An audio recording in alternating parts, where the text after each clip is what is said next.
Très bien. La 33. Alors, c'est Fabrice Vega pour les taxis. Oui, donc la 33 elle concerne le tarif 2016 de la redevance du droit de stationnement des taxis qui passera à 230 €. 6 taxis concernés. Oui. Ça fait 9% d'augmentation, c'est vraiment énorme. Nous vont Comme je vous ai dit, ce n'est pas des pourcentages qu'on applique, c'est des remises à plat de tarifs qui restent extrêmement bas quand on voit ne serait-ce que ce que coûte l'acquisition d'une licence de taxi. Et soit dit en passant, puisque vous m'en donnez l'occasion, j'ai largement défendu cette profession par rapport au fait d'une concurrence déloyale qui, me semble-t-il, existe aujourd'hui sous prétexte de libéralisme économique. Si on veut changer de système, on peut changer de système, mais on le fait dans le temps. Parce que des gens qui se sont assez lourdement endettés à un moment donné ont le droit de rentabiliser, ou en tout cas d'amortir les frais engagés. Après, pour ce qui est du tarif, il me paraît... Il y a raison de plus, monsieur Amiel. Raison de plus pour ne pas en mettre en place. Ah, vous attendez, excusez-moi, chacun a ses problèmes. Nous avons nos problèmes tarifaires. Je crois avoir fait une présentation générale. À un moment donné, on essaie de trouver le juste équilibre entre les tarifs, entre les impôts, et on aura l'occasion largement de s'exprimer chacun dans son sens et selon des critères qui sont les nôtres lors du vote du budget primitif, c'est-à-dire au mois de mars prochain. Je mets au voix qui est pour, qui est contre, 3 contre, qui s'abstiennent, adopté. Et sur le même type de raisonnement, tarifs dans les cimetières. Oui, donc la délibération 34 concerne les tarifs 2016 pour les concessions et dépositoires dans les cimetières. Oui. Oui, là, c'est même carrément une explosion, parce que pour une concession quinzenaire, plus 21%. Vous avez vu les prix? Oui, là, je les vois. D'accord pour le pourcentage, je suis d'accord, je ne vais pas nier, c'est vrai. Mais vous avez vu les prix? Et c'est dérisoire. Allez comparer les prix ailleurs. Mais bon, voilà, c'est dit. Qui est pour? Qui est contre? 3 contre, qui s'abstient? Adopté. Parfait. Droit de place, toujours Monsieur Vega. La 35, donc concerne le tarif du droit de place de l'esplanade du vieux village qui passera à 90% au 1er janvier 2016. 90 €.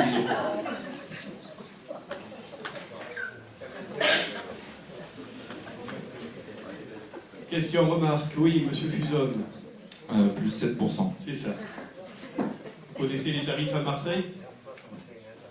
Non mais vous les connaissez? Pourtant vous n'habitez pas les Pennes, à Aix, tiens. Non, vous ne les connaissez pas. Si vous habitiez aux Pennes, c'est dommage que vous n'habitiez pas aux Pennes. Monsieur Sanchez, comme il le rappelait récemment lors d'une commission, il a dit avec beaucoup de candeur, je suis le seul de mon groupe à habiter aux Pennes. C'est vrai, c'est vrai. Mais j'apprécie. Pas du tout, c'est pas ce que j'ai dit. Non, alors je vous transformez mes propos. Ah bon? Monsieur Bucci m'a dit que j'habitais à Vitrolles. Je lui ai dit non, j'habite pas à Vitrolles, j'habite à Pennes-Mirabeau. Je suis même le seul à habiter aux Pennes du groupe. Mais c'est la vérité, c'est pas méchant. Écoutez, Monsieur Sanchez, est-ce que c'est méchant? Non, c'est pas méchant, mais vous transformez mes propos, j'ai pas dit ça. Voilà. Non, vous n'habitez pas. De toute façon, voilà, dans 5 ans, il habitera bien au Pennes quand tu prendras la mairie, il n'y a pas de souci. Moi, je viendrai habiter avant. Hein. Bon, allez, c'est bien. Pour les droits de place, qui est pour? Qui est contre? 2 contre. M. Sanchez n'a pas levé la main. Ah, comme c'est le seul qui habite au Pennes, il me semble quand même. 3 contre, qui s'abstiennent, adopté. Non, là je suis sérieux. Soyez gentils de lever la main quand on le demande pour éviter les ambiguïtés qui m'ont valu la vanne du début du conseil. Hein. La 36. Alors la 36, c'est une délibération d'ordre technique, concernant l'autorisation qui doit être donnée à monsieur le maire engagé, liquidé et mandater les dépenses d'investissement à hauteur de 25% pour les chapitres ci-dessous jusqu'à l'adoption du budget primitif 2016. Délibération prise dans toutes les collectivités pour ne pas bloquer les paiements. Qui est pour? Qui est contre? J'ai vu 2 contre, mais là j'ai que M. Sanchez qui a levé la main. Alors on n'est pas pigeon-vol ici. Abstention.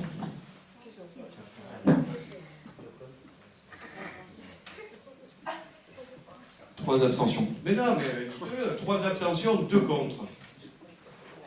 2 contre, c'est M. Amaro et Mme Battini, qui ne souhaitent pas qu'on puisse payer en temps et heure. Parfait. Admission en non-valeur, la 37. Oui, la 37, donc elle concerne la demande du comptable public pour l'admission en non-valeur des titres ci-dessous après avoir épuisé toutes les procédures de recouvrement possibles. Délibération classique. M. Amaro. Alors dans cette délibération d'admission en non-valeur, je précise juste que l'admission en non-valeur, c'est le fait de ne pas être arrivé à pouvoir récupérer l'argent que soit des entreprises, soit des associations, soit des particuliers nous doivent. Premier point qui nous interpelle énormément, c'est le nombre d'entreprises qui ne sont pas capables de payer la TLPE. TLPE que vous avez fait exploser sur la commune des Pennes-Mirabeau. Alors vous nous avez rappelé la dernière fois que c'était une... Pas fait exploser, je l'ai mise en place. C'est pas pareil. Que ça avait été mis en place par Nicolas Sarkozy, vous avez entièrement raison. Maintenant, le taux est à la charge des communes. Et vous avez choisi de mettre l'un des taux les plus élevés. Donc malheureusement, ici, les entreprises sont plus qu'assommées par les taxes municipales. Deuxième point, ce qui nous interpelle énormément concernant la société Boxing Center. La société Boxing Center se trouve sur la commune des Pennes-Mirabeau et il n'y a pas très longtemps, en juin 2015, nous avons revoté une convention de partenariat avec cette entreprise. Sauf que ce que l'on ne comprend pas, c'est qu'on vote des délibérations et des conventions alors qu'ils nous doivent de l'argent depuis 2013. On a juste repris, en 2013, on nous doit 107 € pour la mise à disposition de locaux. Pareil pour la même année, et encore 109 € pour 2014. Une société qui a eu 5 000 € de subvention de la CPA en 2013, et avec qui on renouvelle des conventions. Donc qu'est-ce qui se passe avec Boxing Center, auprès de qui on n'arrive pas à récupérer l'argent, mais avec qui pour autant on continue à travailler? Tout simplement, c'est que alors, ce que vous évoquez, ce sont des entreprises, des sociétés. Après, les particuliers, c'est autre chose. Puis les sommes, effectivement, ne sont pas les mêmes, qui sont en liquidation judiciaire. C'est le cas de la société Boxing Center. Et ce n'est plus la même société ni les mêmes dirigeants. Autrement dit, l'activité boxe continue sur la commune, pas avec la même société, pas avec les mêmes personnes. Voilà. Donc elle porte le même nom? Non, elle ne porte pas le même nom. Je suis allé sur Facebook, c'est toujours le même nom. Et elle continue. Monsieur Tonarelli, vous pouvez nous Et écrire. puis le nom de Boxing Center à la Saltino aussi est toujours affiché. Il faudra le changer, mais c'est plus Le la même Boxing société. Center s'appelle le Boxing Center officiel.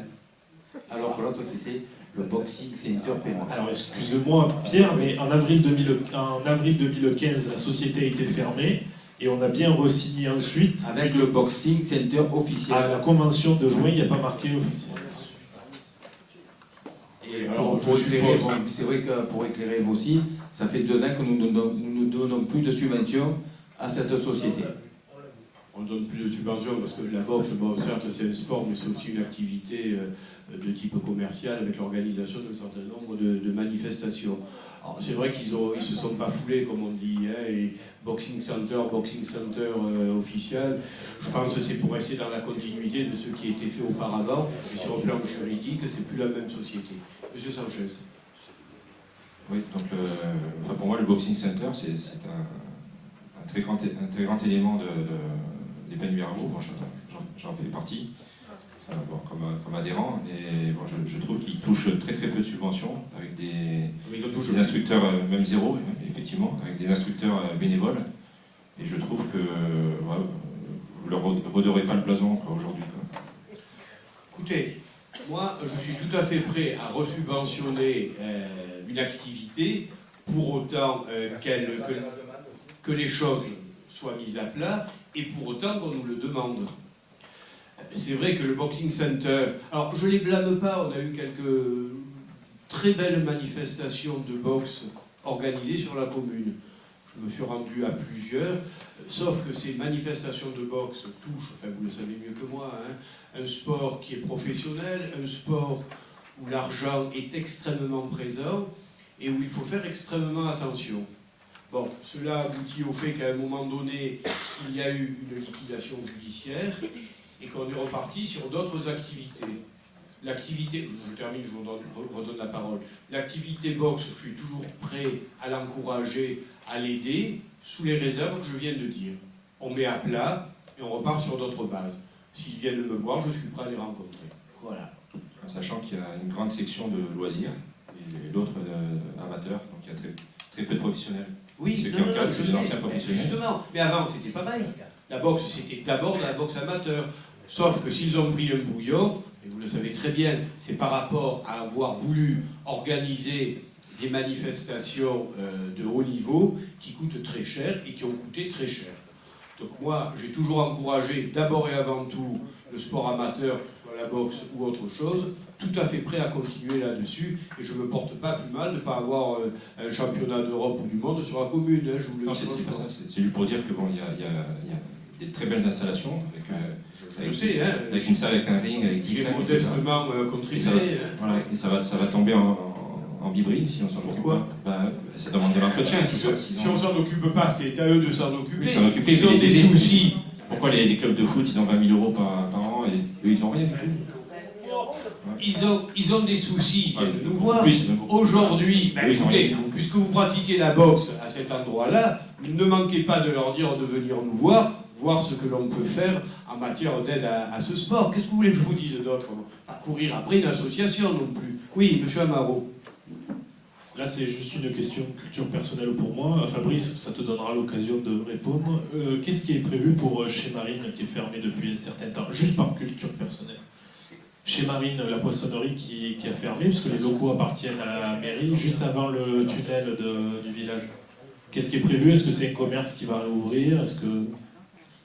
Ben, vous me regardez, vous Oui, avez mais vu à Fabrice. Oui, alors, mais apparemment, moi, ma ça question- peut-être que je vous réponds. ma question est- Ce local est à vocation commerciale. Hein.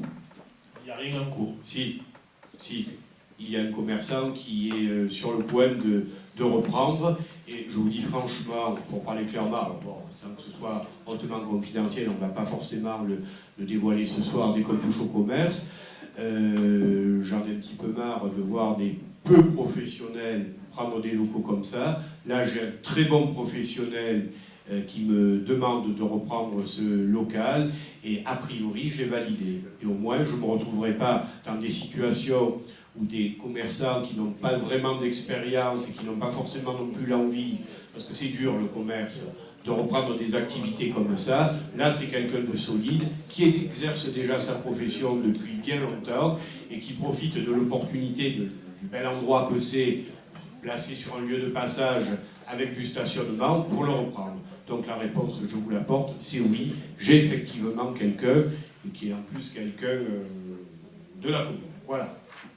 Et qui a une habitude du commerce.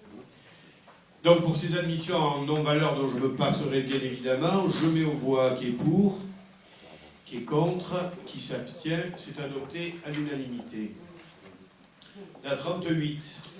La 38, elle concerne une demande d'annulation de fonds de concours en investissement de la CPA pour les travaux sur l'église de Saint-Blaise, qui a été transféré dans un avenant du contrat communautaire pluriannuel de la CPA, afin d'obtenir un financement de plus important. Des questions, des remarques? Je mets aux voix qui est pour, qui est contre, qui s'abstient. Adopté. La 39. La 39, elle concerne les tarifs 2016 des emplacements de vide-greniers, foires, commerçants non sédentaires, fêtes foraines et marchés de Noël, dont le détail vous est écrit ci-dessous. Qui est pour, qui est contre, 3 contre, qui s'abstient, adopté.